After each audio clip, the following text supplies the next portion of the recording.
മുഹമ്മദ് അബ്ദുവിൻ്റെ നവോത്ഥാന ചിന്തകളിലെ മുസ്ലിം സ്ത്രീ. മുഹമ്മദ് അബ്ദു എന്ന നവോത്ഥാന പണ്ഡിതൻ സയ്യിദ് ജമാലുദ്ദീൻ അഫ്ഗാനി ഈജിപ്തിൽ നിന്ന് യാത്ര തിരിക്കുമ്പോൾ ഇപ്രകാരം പറഞ്ഞുവത്രേ: ഒരു ഗ്രന്ഥം പോലും രചിക്കാതെ, എന്നാൽ എല്ലാ ഗ്രന്ഥങ്ങളെക്കാളും ഫലം ചെയ്യുന്ന ഒരു ശേഷിപ്പ് നിങ്ങൾക്ക് വേണ്ടി ബാക്കി വെച്ചാണ് ഞാൻ ഇവിടം വിടുന്നത്. ഷെയ്ഖ് മുഹമ്മദ് അബ്ദുവാണത്. ഈജിപ്തിന് പണ്ഡിതനായി അദ്ദേഹം മതി. സയ്യിദ് അഫ്ഗാനിയുടെ പാഠശാലയിൽ നിന്ന് പുറത്തു വന്നവരിൽ പ്രമുഖനായിരുന്നു ഷെയ്ഖ് മുഹമ്മദ് അബ്ദു. 1849 മുതൽ 1905 വരെയുള്ള കാലഘട്ടങ്ങളിൽ ജീവിച്ച ഇദ്ദേഹം പ്രസിദ്ധമായ അൽ അസ്ഹർ യൂണിവേഴ്സിറ്റിയായിരുന്നു ഉപരിപഠനത്തിനായി തെരഞ്ഞെടുത്തത്. എന്നാൽ അസ്ഹറിലെ പാരമ്പര്യ പഠന സംവിധാനങ്ങളെ പൊളിച്ചെഴുതേണ്ട ആവശ്യകത ബോധ്യമായ മുഹമ്മദ് അബ്ദു സർവ്വവിജ്ഞാനങ്ങളും കരഗതമാക്കുന്നതിൽ ശ്രദ്ധ ചെലുത്തി. തുടർന്ന് അതിരുകളില്ലാത്ത വിജ്ഞാന സമ്പാദനത്തിന്റെ പ്രാധാന്യം സമൂഹത്തെ ബോധ്യപ്പെടുത്തുന്നതിനായി മുന്നിട്ടിറങ്ങി. സാമൂഹിക നവോത്ഥാന സംരംഭങ്ങൾക്ക് മുഖ്യ ഊന്നൽ നൽകിയ മുഹമ്മദ് അബ്ദു ദൈക്ഷണികമായ ചിന്താരീതികളെയാണ് കൂടുതൽ ഉത്തേജിപ്പിച്ചിരുന്നത്. സ്ത്രീ പുരുഷ സമത്വം. ആധുനിക ഫെമിനിസ്റ്റ്വാദികളുടേതുപോലെ പെണ്ണ് ആണിനെ പോലെയാകണമെന്ന കഴമ്പില്ലാത്ത സമത്വവാദങ്ങളല്ല മുഹമ്മദ് അബ്ദു ഉയർത്തിപ്പിടിച്ചിരുന്നത്. പെണ്ണിന് പെണ്ണിൻ്റെതായ സമത്വവും അവകാശങ്ങളും വകവെച്ച് നൽകുന്ന രീതിയിൽ യുക്തിഭദ്രമായ പ്രാമാണിക വാദങ്ങളാണ് അദ്ദേഹം അവതരിപ്പിക്കുന്നത്. വലഹുന്ന മിസ്ലുല്ലദി അലൈഹിന്ന ബിൽ മഅറൂഫ്. സ്ത്രീകൾക്ക് ബാധ്യതകളുള്ളതുപോലെ തന്നെ ന്യായമായ അവകാശങ്ങളുമുണ്ട് എന്ന സൂറ അൽ ബഖറയിലെ 228 ആയത്തിലെ ചില ഭാഗങ്ങൾ സ്ത്രീ സമത്വാധികാരത്തിന്റെ തെളിവെടുക്കുന്ന പ്രമാണങ്ങളിൽ മുഖ്യമായി മുഹമ്മദ് അബ്ദു അവതരിപ്പിക്കുന്നു. ഈ ആയത്ത് സ്ത്രീകൾക്ക് കടമകളുള്ളതുപോലെ അവകാശങ്ങളുമുണ്ടെന്ന് വ്യക്തമാക്കുന്നതാണ്. പുരുഷനുള്ള അവകാശങ്ങളെ പോലെ തന്നെ സ്ത്രീക്കും അവളുടേതായ അവകാശങ്ങളുണ്ടെന്ന് പറയുമ്പോഴും വരിജാലു അലൈഹിന്ന ദറജ, അഥവാ പുരുഷന്മാർക്ക് അവരെക്കാൾ ഒരു പദവി കൂടുതലുണ്ട് എന്ന തുടർന്നു വരുന്ന ഖുർആനിക വാക്യം അതിന് മറുവാദങ്ങൾ ഉയർത്താറുണ്ട്. എന്നാൽ ഈ ആയത്തിന്റെ വിശദീകരണം എന്നോണം മുഹമ്മദ് അബ്ദു പറയുന്നത് പൗരുഷ മികവായി കണക്കാക്കപ്പെടുന്ന നേതൃമികവിനെ ഉദ്ധരിച്ചുകൊണ്ടാണ്. വികാരവിചാരങ്ങളെ പോലെ തന്നെ അവകാശങ്ങളിലും ബാധ്യതകളിലും പെണ്ണിനും ആണിനും വർഗവ്യത്യാസങ്ങളില്ല. സ്ത്രീക്ക് അവളുടേതായ അവകാശങ്ങൾ കൽപ്പിച്ചു കൊടുക്കുന്നവരായിരിക്കണം പുരുഷനെന്ന് മുഹമ്മദ് അബ്ദു ചരിത്ര സംഭവങ്ങളുടെ പിൻബലത്തിൽ സമർത്ഥിക്കുന്നുണ്ട്. എൻ്റെ ഭാര്യ എനിക്ക് വേണ്ടി അണിഞ്ഞൊരുങ്ങിയിരുന്നത് പോലെ ഞാൻ അവൾക്ക് വേണ്ടിയും അണിഞ്ഞൊരുങ്ങിയിരുന്നെന്ന പ്രമുഖ സ്വഹാബിയായ അബ്ദുല്ലാഹിബ്നു അബ്ബാസിന്റെ വാക്കുകൾ സ്ത്രീ സമത്വത്തിന്റെ വഴികളിലേക്ക് വിരൽ ചൂണ്ടുന്നു. പുരുഷന്മാർക്ക് കൂടുതലുള്ള പദവി നേതൃത്വമാണെന്നും, എന്നാൽ അതവന്റെ സത്വപരമായ മികവിനപ്പുറം പെണ്ണിനെ അടിച്ചമർത്താനുള്ള കടിഞ്ഞാണല്ലെന്നും മുഹമ്മദ് അബ്ദു വ്യക്തമാക്കുന്നു. അദ്ദറജ എന്നത് ഖിയാദത്ത് അഥവാ നേതൃപാടവമാണ്. അർരിജാലു ഖവ്വാമൂന അലൻ നിസാഇ ബിമാ ഫളലല്ലാഹു ബഅലഹും അലാ ബഅലിൻ വബിമാ അൻഫഖൂ മിൻ അംവാലിഹിം. സൂറ നിസായിലെ 34 ആയത്തിലെ ഖവ്വാമൂൻ എന്ന പദത്തിന് ഖായിദൂൻ അഥവാ നേതാക്കൾ എന്ന അർത്ഥം തന്നെ നൽകിയാലും അത് സ്ത്രീയുടെ മേൽ അടിച്ചമർത്താനുള്ള അധികാരമല്ല, മറിച്ച് സാമൂഹിക ജീവിതമെന്ന നിലക്ക് ഒരു നേതൃത്വം വേണമെന്ന അടിസ്ഥാന തത്വം നിലനിൽക്കെ അതിന് കൂടുതൽ യോഗ്യത പുരുഷ സത്തയ്ക്ക് തന്നെയാണ്. കാരണം അത്തരത്തിലാണ് അവൻ സൃഷ്ടിക്കപ്പെട്ടിരിക്കുന്നത്. നന്മകളെ തിരിച്ചറിയാനും ഉറപ്പുള്ള തീരുമാനങ്ങൾ എടുക്കാനും സാമ്പത്തിക വ്യവഹാരങ്ങൾക്കുമെല്ലാം കൂടുതൽ അനുയോജ്യനായാണ് അവൻ പിറവിയെടുത്തിരിക്കുന്നത്. എന്നാൽ ഇതൊന്നും അവന് പെണ്ണിന് മേലുള്ള ചൂഷണാധികാരങ്ങളല്ല, മറിച്ച് അവനൊരു നിർദ്ദേശകനും മേൽനോട്ടക്കാരനുമായി അവളെ നയിക്കുന്നതിൽ പരിമിതമാണ്.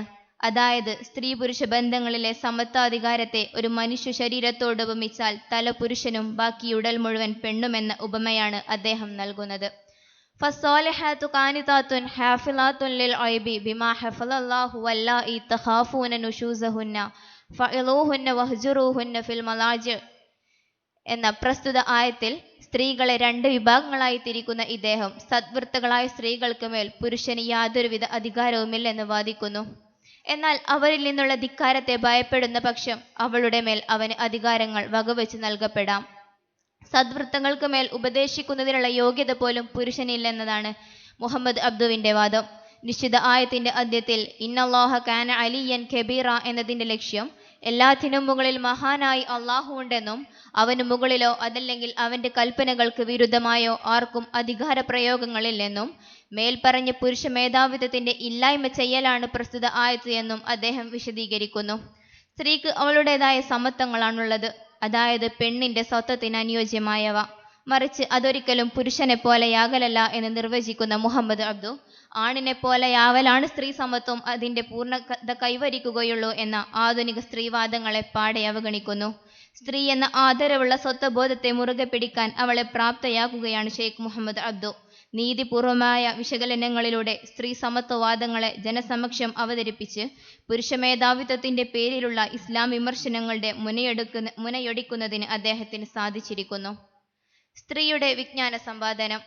വിജ്ഞാനം സമ്പാദിക്കൽ മനുഷ്യന്റെ അടിസ്ഥാന ആവശ്യങ്ങളിൽ പെട്ടതാണ്. അവിടെ സ്ത്രീയും പുരുഷനും സമന്മാരാണ്. സ്ത്രീയുടെ അറിവ് വീട്ടുകാര്യങ്ങളിലും കുടുംബ വിഷയങ്ങളിലും മാത്രം ഒതുങ്ങി നിൽക്കേണ്ടതല്ല. കാരണം അവളാണ് ഒരു സമൂഹ നിർമ്മിതിക്ക് ആധാരം. അതിനാൽ അറിവ് നേടൽ സ്ത്രീയുടെ അവകാശം എന്നതിനപ്പുറം അവൾക്ക് മേലുള്ള നിർബന്ധ ബാധ്യത കൂടിയാണെന്ന് മുഹമ്മദ് അബ്ദു പറയുന്നു. മുഹമ്മദ് നബി സല്ലല്ലാഹു അലൈഹി വസല്ലമ പുരുഷന്മാരിൽ നിന്ന് ബൈഅത്ത് വാങ്ങിയതുപോലെ തന്നെ സ്ത്രീകളോടും ബൈഅത്ത് വാങ്ങുകയും പുരുഷന്മാരോടെന്ന പോലെ സ്ത്രീകളോടും വേദവും യുക്തിജ്ഞാനവും പഠിക്കാൻ കൽപ്പിക്കുകയും ചെയ്തിരുന്നതായി ചരിത്രം വ്യക്തമാക്കുന്നു. അജ്ഞതയിൽ നിലയുറപ്പിച്ചുകൊണ്ട് ഒരു സമൂഹത്തെ കെട്ടിപ്പടുക്കുവാൻ ഒരാൾക്ക് എങ്ങനെയാണ് സാധ്യമാവുക? സ്ത്രീ വിദ്യാഭ്യാസത്തെ സംബന്ധിക്കുന്ന വിഷയത്തിൽ ദീനീ വിദ്യാഭ്യാസത്തിനാണ് പ്രാധാന്യം എന്ന് മുഹമ്മദ് അബ്ദു വിശ്വസിക്കുന്നില്ല. നിലവിലെ സമൂഹം പെണ്ണിന്റെ മതവിദ്യാഭ്യാസത്തിന്റെ കാര്യത്തിൽ മുഖ്യ ഊന്നൽ നൽകുമ്പോൾ ഷെയ്ഖ് മുഹമ്മദ് അബ്ദുവിന്റെ അഭിപ്രായം നേർവിപരീതമാണ്. മതവിദ്യാഭ്യാസത്തിന് പരിധികൾ വെക്കാമെങ്കിൽ അതിരുകളില്ലാതെ പഠനവിധേയമാക്കേണ്ടതാണ് ഭൗതിക വിഷയങ്ങളെന്നാണ് അദ്ദേഹത്തിന്റെ വാദങ്ങളുടെ കാതൽ. കാലത്തിനും സമയത്തിനും അനുസൃതമായി സാഹചര്യങ്ങളിൽ വ്യതിയാനം സംഭവിക്കുമ്പോൾ അതിനനുസരിച്ച് തന്റെ കീഴിലുള്ള കുടുംബത്തെയും സമൂഹത്തെയും വളർത്തിക്കൊണ്ടുവരണമെങ്കിൽ സ്ത്രീ പുത്തനറിവുകൾ കരസ്ഥമാക്കിയവളായിരിക്കണം. ഇങ്ങനെ വിജ്ഞാന സമ്പാദനത്തിന്റെ വഴികൾ അവൾക്ക് എളുപ്പമാക്കി കൊടുക്കൽ തന്റെ ഭർത്താവിൽ നിന്നും ഭാര്യയ്ക്ക് ലഭിക്കേണ്ട അവകാശം കൂടിയാണെന്ന് വലഹുന്ന മിസ്ലുല്ലദി അലൈഹിന്ന ബിൽ മഅറൂഫ് എന്ന ആയത്തിന്റെ വിശദീകരണത്തിൽ മുഹമ്മദ് അബ്ദു കൂട്ടിച്ചേർക്കുന്നു. ബഹുഭാര്യത്വത്തിന്റെ വിധി. ഇസ്ലാമും വിശുദ്ധ ഖുർആനും അംഗീകരിക്കുന്ന ബഹുഭാര്യത്വത്തെ അതിന്റെ പ്രായോഗിക വശങ്ങളിലെ അപര്യാപ്തതകളിൽ നിന്നുകൊണ്ട് വിശകലനം ചെയ്യുകയാണ് മുഹമ്മദ് അബ്ദു. അദ്ദേഹത്തിന്റെ ഫത്വകളിൽ ഏറെ ചർച്ച ചെയ്യപ്പെട്ടതും ബഹുഭാര്യത്വത്തെ സംബന്ധിച്ച വിധികളായിരുന്നു. മുഹമ്മദ് അബ്ദു ബഹുഭാര്യത്വത്തെ അവഗണിക്കുന്നില്ല, പകരം അതിന്റെ അപ്രായോഗികതകളെ വിലയിരുത്തുകയാണ്. വൈൻ ഖിഫ്തും അല്ലാ തുഖ്സിതു ഫിൽ യതാമ ഫൻകിഹു മാ തോബ ലക്കും മിനൻ നിസാഇ മസ്നാ വസുലാസ വറുബാ ഫൈൻ ഖിഫ്തും ഇല്ലാ തഅദിലു ഫവാഹിദ. അനാഥകളുടെ കാര്യത്തിൽ നീതി പാലിക്കാനാവില്ലെന്ന് നിങ്ങൾ ആശങ്കിക്കുന്നുവെങ്കിൽ നിങ്ങൾക്കിഷ്ടപ്പെട്ട സ്ത്രീകളിൽ നിന്ന് 2, 3, 4 പേരെ വിവാഹം ചെയ്യുക. എന്നാൽ അവർക്കിടയിൽ നീതി പാലിക്കാനാവില്ലെന്ന് ആശങ്കിക്കുന്നുവെങ്കിൽ ഒരൊറ്റ സ്ത്രീയെ മാത്രമേ വിവാഹം ചെയ്യാവൂ. സൂറ നിസായിലെ 3-ാമത്തെ ആയത്തിൽ ബഹുഭാര്യത്വത്തെ അംഗീകരിക്കുന്നതിനുള്ള നിബന്ധനയായി നീതിയെ പരിഗണിക്കുന്നതിനെ സംബന്ധിച്ചാണ് അദ്ദേഹത്തിന്റെ ബഹുഭാര്യത്വ വിധികൾ മുന്നോട്ടു പോകുന്നത്. ഒന്നിൽ കൂടുതൽ ഭാര്യമാരെ സ്വീകരിക്കുമ്പോൾ അവർക്കിടയിൽ നീതി പാലിക്കൽ നിർബന്ധ ബാധ്യതയായാണ് ഭർത്താവിനുമേൽ ഭവിക്കുന്നത്. അതായത് ബഹുഭാര്യത്വത്തിനുള്ള ഷർത്ത് അഥവാ നിബന്ധനയാണ് നീതി. എന്നാൽ ഈ നീതി പാലനം എളുപ്പമോ യാഥാർത്ഥ്യകരമാക്കാൻ സാധിക്കാത്തതോ ആണെന്ന് മുഹമ്മദ് അബ്ദു അഭിപ്രായപ്പെടുന്നു. അദ്ദേഹത്തിന്റെ മുഖ്യ രചനയായ അൽ വഖായ അൽ മിസ്രിയ എന്ന ലേഖനത്തിൽ പ്രധാനമായും അദ്ദേഹം സംസാരിക്കുന്നത് ബഹുഭാര്യത്വത്തിലെ അസാധ്യമായ നീതിപാലനത്തെ സംബന്ധിച്ചാണ്. ഇങ്ങനെ നീതി പാലിക്കാൻ സാധിക്കാതെ വരുന്നവൻ ഒരു ഭാര്യയെ മാത്രം സ്വീകരിക്കട്ടെ എന്ന ഖുർആനിക വാക്യത്തെ പിന്തുടർന്ന് അദ്ദേഹം ബഹുഭാര്യത്വത്തെ നിരുപാധികം ഇല്ലാതാക്കുന്നുണ്ട്. യഥാർത്ഥത്തിൽ ഇസ്ലാം ബഹുഭാര്യത്വത്തെ സംബന്ധിക്കുന്ന വിധി കൊണ്ടുവരികയല്ലയുണ്ടായത്, മറിച്ച് പരിധികളില്ലാത്ത വൈവാഹിക ബന്ധങ്ങളിലെ ഭാര്യമാരുടെ എണ്ണക്കൂടുതലിന് ഒരു പരിധി നിശ്ചയിക്കുകയാണ് ചെയ്തത്. ജാഹിലിയ കാലഘട്ടത്തിൽ യുദ്ധവും അതിക്രമവും കൊടികുത്തി വാണപ്പോൾ പുരുഷ വിഭാഗത്തിന്റെ അപര്യാപ്തത വർദ്ധിക്കുകയും അത് ബഹുഭാര്യത്വത്തിലേക്ക് വഴി നടത്തുകയുമാണ് ഉണ്ടായത്. എന്നാൽ സമാധാനാന്തരീക്ഷത്തിൻ്റെതായി ഇക്കാലത്ത് വീണ്ടും ബഹുഭാര്യത്വത്തിന്റെ സാധ്യതകളെക്കുറിച്ച് സംസാരിക്കാൻ മാത്രം ചിന്താശേഷിയില്ലാത്തവരാണോ സമകാലിക സമൂഹമെന്നും അദ്ദേഹം ചോദിക്കുന്നു. പരിധികളോ നിയന്ത്രണങ്ങളോ ഇല്ലാതിരുന്ന ബഹുഭാര്യത്വ സമ്പ്രദായങ്ങൾക്ക് ഇസ്ലാമിൻ്റെതായ പരിധികൾ കൽപ്പിച്ചുകൊണ്ട് ഇസ്ലാം അതിനെ പ്രോത്സാഹിപ്പിക്കുകയായിരുന്നില്ല, മറിച്ച് ഏറെ ക്ലേശമുള്ള ഉപാധികൾ നിർദ്ദേശിച്ചുകൊണ്ട് നിരുത്സാഹപ്പെടുത്തുകയാണുണ്ടായത്. അനാഥകളോട് നീതിയിൽ വർത്തിക്കാൻ നിങ്ങൾക്ക് സാധിക്കുന്നില്ല എങ്കിൽ മാന്യമായി അവരെ വിവാഹം ചെയ്ത് തുല്യനീതിയോടെ അവരോട് വർത്തിക്കണമെന്നല്ലേ ഖുർആൻ പറഞ്ഞത്? അവിടെ എങ്ങനെയാണ് വെറും ആസ്വാദനത്തിന്റെ മാത്രം മാനദണ്ഡങ്ങളിൽ ബഹുഭാര്യത്വത്തെ നാം അനുവദനീയമാക്കുക? ഒന്നിലധികം ഭാര്യമാരെ സ്വീകരിക്കുന്നവന് നീതി പാലിക്കൽ നിർബന്ധ ബാധ്യതയാണ്. അല്ലാത്ത പക്ഷം അവനൊരു ഭാര്യയിൽ പരിമിതപ്പെടുത്തട്ടെ എന്ന് ഖുർആൻ വ്യക്തമായി കൽപ്പിക്കുമ്പോൾ ബഹുഭാര്യത്വം ഏറെ ക്ലേശകരമാണെന്ന് നാം തിരിച്ചറിയണം. ബഹുഭാര്യത്വത്തിൽ നിന്ന് പുരുഷനെ നിരുപാധികം വിലക്കാമെന്ന അഭിപ്രായക്കാരനാണ് ഷെയ്ഖ് മുഹമ്മദ് അബ്ദു. കാരണം ബഹുഭാര്യത്വത്തിനുമേൽ നിർബന്ധമാക്കിയ നീതിപാലനം ഒരു വിധേനയും സാധ്യമാവുകയില്ലെന്ന് അദ്ദേഹം ഉറപ്പിച്ചു പറയുന്നു. ഭാര്യമാർക്കിടയിൽ നീതി പാലിക്കാൻ സാധിക്കുന്നവർ അപൂർവങ്ങളിൽ അപൂർവമായിരിക്കുമെന്ന വാദമാണ് ഷെയ്ഖ് മുഹമ്മദ് അബ്ദുവിൻ്റേത്. ബഹുഭാര്യത്വം ഭാര്യമാർക്കിടയിൽ പരസ്പര വിദ്വേഷവും ശത്രുതയും വളർത്താനിടവരുത്തുകയും മക്കൾക്കിടയിലെ തർക്കങ്ങൾക്ക് കാരണമാവുകയും ചെയ്യുമെന്നതിനാൽ ബഹുഭാര്യത്വത്തെ തടഞ്ഞുകൊണ്ടുള്ള വിധി പ്രസ്താവിക്കാനുള്ള അധികാരം ഭരണകർത്താവിന് മേൽ നിശ്ചിതമായിരിക്കണമെന്നും മുഹമ്മദ് അബ്ദു പറയുന്നു. മുഹമ്മദ് അബ്ദു ഈജിപ്തിന്റെ മുഫ്തിയായിരിക്കെ റഷീദ് റിളയുടെ നേതൃത്വത്തിൽ പുറത്തിറങ്ങിയിരുന്ന അൽമനാർ എന്ന മാസികയിൽ ബഹുഭാര്യത്വത്തെ സംബന്ധിക്കുന്ന ചില ഫത്വകൾ അദ്ദേഹം പുറപ്പെടുവിച്ചു. 1. ബഹുഭാര്യത്വം അനുവദനീയമാണെന്നിരിക്കെ അതിന്റെ നിബന്ധനയായ നീതിപാലനം യാതൊരു വിധേനയും യാഥാർത്ഥ്യവൽക്കരിക്കാനോ പ്രയോഗത്തിൽ കൊണ്ടുവരാനോ സാധിക്കാത്ത നിലക്ക് അനീതിയും അതിക്രമങ്ങളും ഉടലെടുക്കുമ്പോൾ കാലിക്ക് ബഹുഭാര്യത്വത്തിൽ നിന്ന് സമൂഹത്തെ തടയാവുന്നതാണ്. 2. ബഹുഭാര്യത്വ സാഹചര്യങ്ങളിലധികവും ഭാര്യമാർക്കെതിരെയുള്ള അവകാശ നിഷേധങ്ങളും അതിക്രമങ്ങളും നടക്കുന്നതിനാൽ കാലിക്ക് അധികമുള്ള കുഴപ്പങ്ങളെ മാനിച്ച് ബഹുഭാര്യത്വത്തിന്റെ നിയമസാധുത ഇല്ലാതാക്കാം. ബഹുഭാര്യത്വത്തിന്റെ സന്ദർഭങ്ങളിൽ മക്കൾക്കിടയിൽ പരസ്പര വിദ്വേഷ മനോഭാവം ഉടലെടുക്കുകയും അത് ഭാര്യമാർക്കിടയിലെ ഭിന്നിപ്പുകൾക്ക് ഇടവരുത്തുകയും ചെയ്യുന്നതിനാൽ ഇത്തരം സന്ദർഭങ്ങളിലും ഹാക്കിമിന് ബഹുഭാര്യത്വത്തെ വിലക്കാവുന്നതാണ്. ഇങ്ങനെ പാലിക്കാനാകാത്ത നീതി നിബന്ധനയാക്കപ്പെട്ട ബഹുഭാര്യത്വം യഥാർത്ഥത്തിൽ വിലക്കപ്പെടേണ്ടതാണെന്ന് മുഹമ്മദ് അബ്ദു പറഞ്ഞു വെക്കുന്നു. ബഹുഭാര്യത്വത്തിന് അതിൻ്റെതായ നേട്ടങ്ങളുണ്ടെന്ന് അദ്ദേഹം അംഗീകരിക്കുന്നു. വംശവർദ്ധനവും വംശസംരക്ഷണവുമെല്ലാം അതിൻ്റെ പ്രയോജനങ്ങളാണെന്നിരിക്കെ ആദ്യകാലങ്ങളിൽ ഇത്രത്തോളം ദോഷങ്ങൾ ബഹുഭാര്യത്വത്തിൻ്റെ അനന്തരഫലങ്ങളായി ഉടലെടുക്കാത്തതിനാൽ അതിൻ്റെ നേട്ടങ്ങളെ നമുക്ക് പരിഗണിക്കേണ്ടിയിരുന്നുള്ളൂ. എന്നാൽ നിലവിലെ സാഹചര്യങ്ങൾ മാറിയിരിക്കുന്നു. കാലത്തിനനുസൃതമായി കുഴപ്പങ്ങളും അധികരിക്കുമ്പോൾ വിധികളും പരിഷ്കരിക്കൽ അനിവാര്യമാണ്. എങ്കിലേ സമകാലികമായ പ്രയോഗവൽക്കരണങ്ങൾ സാധ്യമാകൂ എന്നാണ് മുഹമ്മദ് അബ്ദു സമർത്ഥിക്കുന്നത്. ഹിജാബിലെ തിരുത്തുകൾ. ഹിജാബ് എന്ന പരമ്പരാഗത രീതിശാസ്ത്രത്തെ പൊളിച്ചെഴുത്തു നടത്തുകയാണ് ഇമാം മുഹമ്മദ് അബ്ദു. പ്രമാണങ്ങളിലെ ഹിജാബിന് നാം സ്വീകരിക്കുന്ന രീതികൾക്ക് തെളിവുകളില്ലെന്ന് അദ്ദേഹം പറയുന്നു. കണ്ണുകളടക്കം മറക്കുന്ന ഹിജാബിന്റെ രീതികൾ നമ്മിലേക്ക് കടന്നു വന്നത് മറ്റു മതസമുദായങ്ങളിൽ നിന്നുള്ള കൂടിക്കലരുകളുടെ പ്രതിഫലനമായാണ്. ഖുർആനിക പ്രമാണങ്ങളിൽ പറഞ്ഞ ഹിജാബിന് നാം സ്വീകരിക്കുന്നതായ ആകെയും മൂടിപ്പുതക്കുന്ന മാതൃകകളില്ല.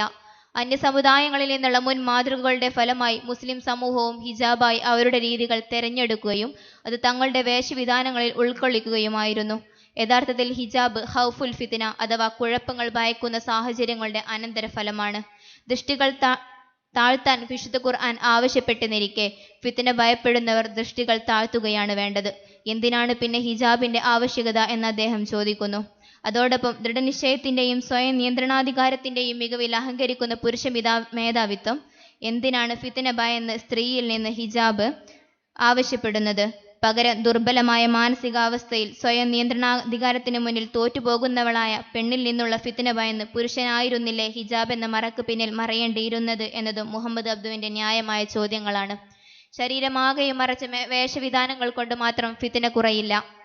അതിനേക്കാൾ ഗുരുതര പ്രത്യാഘാതങ്ങളുണ്ടാക്കുന്ന ലാവണ്യങ്ങളുടെ ചാബല്യങ്ങളെയാണ് ആദ്യം പരിഗണിക്കേണ്ടത്. ഇങ്ങനെ വ്യത്യസ്തമായ ഹിജാബിന്റെ തിരുത്തലുകളാണ് മുഹമ്മദ് അബ്ദു നമുക്ക് മുമ്പിൽ അവതരിപ്പിക്കുന്നത്. അതിനാൽ തെളിവുകളില്ലാത്ത പരമ്പരാഗത രീതികളെ പിന്തുടർന്ന് അത് ശരിയത്താണെന്ന് വാദിക്കരുത്. ഇത്തരത്തിൽ ഹിജാബിന്റെ വ്യത്യസ്തമായ തിരുത്തലുകളാണ് നാം പിന്തുടരേണ്ടത് എന്നും മുഹമ്മദ് അബ്ദു പറയുന്നു. ഉപസംഹാരം.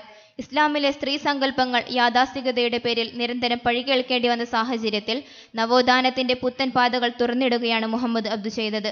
സ്ത്രീകളുടെ സഹായി എന്നറിയപ്പെടും വിധം നീതിപൂർവമായ നിലപാടുകൾ സ്വീകരിച്ച പണ്ഡിതനാണ് മുഹമ്മദ് അബ്ദു. സ്ത്രീ വിഷയങ്ങളിലെ നിരന്തര ചർച്ചകൾക്കും സംവാദങ്ങൾക്കും യുക്തിപൂർവമായ മറുപടികൾ നൽകുന്നതിൽ ഷെയ്ഖ് മുഹമ്മദ് അബ്ദുവിന്റെ ചിന്തകൾക്ക് പ്രധാന പങ്ക് വഹിക്കുവാൻ സാധിക്കുമെന്നതിൽ സംശയമില്ല. ഖുർആനികാശയങ്ങളുടെ പിൻബലത്തിൽ മുഹമ്മദ് അബ്ദു അവതരിപ്പിക്കുന്ന നവ ആശയങ്ങൾ പുതിയ കാല സാഹചര്യങ്ങളുമായി സമരസപ്പെട്ടു പോകുമ്പോൾ അവ വിശകലനാർഹമാക്കൽ അനാവശ്യകതയാവില്ല എന്ന് പറഞ്ഞുകൊണ്ട് ഉപസംഹരിക്കട്ടെ. അസ്സലാമു അലൈക്കും.